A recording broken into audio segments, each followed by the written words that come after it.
ಕುಟೀಸ್ kids life ಸ್ಟೈಲ್ಗೆ ಎಲ್ರಿಗೂ ಸ್ವಾಗತ ಅಂತ ಹೇಳ್ತಾ, ಇವತ್ತೇನು ರೋಸ್ ಇಟ್ಕೊಂಬಂದಿದ್ದಾರೆ ಅಂತ ಅಂದ್ಕೊಂಡ್ರಾ?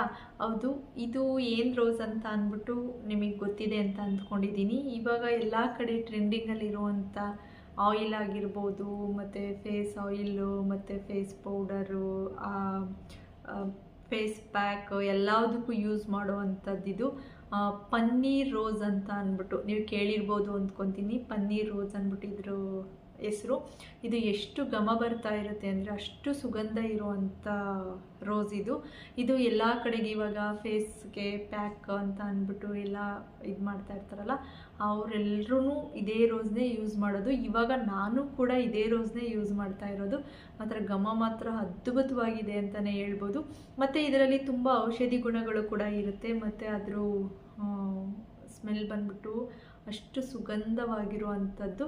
ಇದು ನ್ಯಾಚುರಲ್ ಆಗಿರುವಂಥ ಘಮ. ಇದು ನಮ್ಮ ಸುಗಂಧ ದ್ರವ್ಯಗಳಾಗಿರ್ಬೋದು ಅಂತ ಅಂದರೆ ಪರ್ಫ್ಯೂಮು ಮತ್ತು ಕ್ರೀಮ್ಗಳು ಇಂಥದಕ್ಕೆಲ್ಲದಕ್ಕೂ ಇದನ್ನು ಯೂಸ್ ಮಾಡ್ತಾರೆ. ಇವತ್ತು ನಾನು ಕೂಡ ಕಡಲೆ ಹಿಟ್ಟು ರೆಡಿ ಮಾಡ್ತಾಯಿದ್ದೀನಿ. ನಾನು ಕಳೆದ ವಿಡಿಯೋದಲ್ಲಿ ನಿಮಗೆ ತೋರಿಸಿದ್ದೀನಿ ಫೇಸ್ ಆಯಿಲ್ ಆಗಿರ್ಬೋದು ಮತ್ತು ಹೇರ್ ಆಯಿಲ್ ಈ ಥರದ್ದೆಲ್ಲದನ್ನು. ಇವಾಗ ನೆಕ್ಸ್ಟು ನಾನು ಕಡಲೆ ಹಿಟ್ಟು ರೆಡಿ ಮಾಡೋಣ ಅಂತ ಅಂದ್ಬಿಟ್ಟು ರೆಡಿ ಮಾಡ್ತಾಯಿದ್ದೀನಿ. ಅದಕ್ಕೆ ಬೇಕಾಗಿರೋದ್ರಿಂದ ನಾನು ಕೂಡ ತೊಗೊಂಬಂದು ಇದನ್ನು ನಾನು ಮುಂಚೆ ಮನೆಗಷ್ಟೇ ಮಾಡ್ಕೊತಾ ಇದ್ದೆ.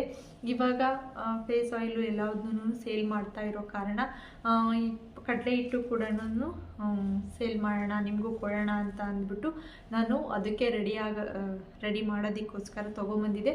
ಹಂಗೇನೇ ಒಂದು ವಿಡಿಯೋ ಮಾಡಿಬಿಟ್ಟು ನಿಮಗೂ ತೋರಿಸೋಣ ಈ ಹೂವು ಅಂದರೆ ಏನು, ಯಾವ ರೀತಿ ಇರುತ್ತೆ ಅಂದ್ಬಿಟ್ಟು ನಾನು ಇದು ವಿಡಿಯೋ ಮಾಡ್ಕೊತಾ ಇದ್ದೀನಿ. ಇದನ್ನು ಈ ಥರ ಫುಲ್ಲು ಇದ್ರದ್ದು ಫ್ಲವರ್ದು ಪೆಟಲ್ಸ್ ಮಾತ್ರ ಈ ಥರದ್ದೆಲ್ಲ ಬಿಡಿಸ್ಕೊಂಡು ಇಟ್ಕೊಂಡಿದ್ದೀನಿ. ಈ ಥರ ಇರೋ ಹೂವನ್ನ ನೀಟಾಗಿ ಈ ಥರ ಬಿಡಿಸ್ಕೊಂಡು ಇಟ್ಕೊಂಡಿದ್ದೀನಿ. ಸೊ ನೋಡಿ, ಇದನ್ನು ನೆರಳಲ್ಲಿ ಒಣಗಿಸ್ಬೇಕು. ಒಣಗಿಸ್ಬಿಟ್ಟು ನಾವು ನಾನೇನು ಕಡಲೆ ಹಿಟ್ಟು ರೆಡಿ ಮಾಡ್ತೀನಲ್ವ ಅದಕ್ಕೆ ಹಾಕೊಬೇಕಾಗುತ್ತೆ. ಸೊ ಹಂಗಾಗ್ಬಿಟ್ಟು ನಿಮಗೂ ತೋರಿಸೋಣ ಅಂತ ಅಂದು ಇದನ್ನು ನಾನು ವಿಡಿಯೋ ಮಾಡ್ಕೊತಾ ಇದ್ದೀನಿ. ನಿಮ್ಗೆ ಯಾರಿಗಾದರೂ ಫೇಸ್ ಆಯಿಲ್ ಬೇಕಿದ್ದಲ್ಲಿ, ಈ ಕಡಲೆ ಹಿಟ್ಟು ಬೇಕಿದ್ದಲ್ಲಿ ನಾನು ಸ್ಕ್ರೀನ್ ಮೇಲೆ ನಂಬರ್ ಡಿಸ್ಪ್ಲೇ ಆಗ್ತಾ ಇದೆ, ಆ ನಂಬರ್ಗೆ ಕಾಂಟ್ಯಾಕ್ಟ್ ಮಾಡಿ. ಸೊ ನಿಮಗೂ ಕಳಿಸ್ಕೊಡ್ತೀನಿ. ಇದ್ರ ಉಪಯೋಗ ನೀವು ಪಡ್ಕೊಳ್ಳಿ ಅಂತ ಹೇಳ್ತಾ ಇಲ್ಲಿಗೆ ಈ ವಿಡಿಯೋ ಮುಗಿಸ್ತಾ ಇದ್ದೀನಿ. ಇದೇ ನೋಡಿ ಪನ್ನೀರ್ ರೋಸ್ ಇದ್ರ ಹೆಸರು. ಇದನ್ನು ನಾವು ನೆರಳಲ್ಲಿ ಒಣಗಿಸ್ಬೇಕು. ಇದನ್ನು ನೀಟಾಗಿ ತೊಳೆದು ಆಮೇಲೆ ನೀರೆಲ್ಲ ತೆಗೆದು ಅದರಲ್ಲಿ ಇರೋವಂಥದ್ದು ಆಮೇಲೆ ನೆರಳಲ್ಲಿ ಒಣಗಿಸ್ಕೊಬೇಕಾಗುತ್ತೆ. ಸೊ ಕಡಲೆ ಹಿಟ್ಟು ಕೂಡ ಬೇಗ ರೆಡಿ ಆಗುತ್ತೆ. ನಿಮ್ಗೆ ಯಾರಿಗಾದ್ರೂ ಬೇಕಿದ್ದಲ್ಲಿ ದಯವಿಟ್ಟು ಸ್ಕ್ರೀನ್ ಮೇಲೆ ಬರೋ ನಂಬರ್ಗೆ ಆರ್ಡ್ರ್ ಮಾಡಿ, ನೀವು ಕೂಡ ಇದ್ರ ಉಪಯೋಗ ಪಡ್ಕೊಳ್ಳಿ ಅಂತ ಹೇಳ್ತಾ ಸೊ ದಯವಿಟ್ಟು ಸಪೋರ್ಟ್ ಮಾಡಿ ನಿಮ್ಮ ಹತ್ರ ಕೇಳ್ಕೊತಾ ಇರೋದು.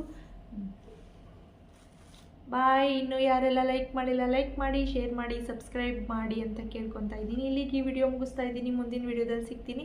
ಸೊ ಕಡಲೆ ಹಿಟ್ಟಿನ ವಿಡಿಯೋ ನೆಕ್ಸ್ಟ್ ವಿಡಿಯೋ ಬರ್ತಾ ಇರುವಂಥದ್ದು. Thank you so much.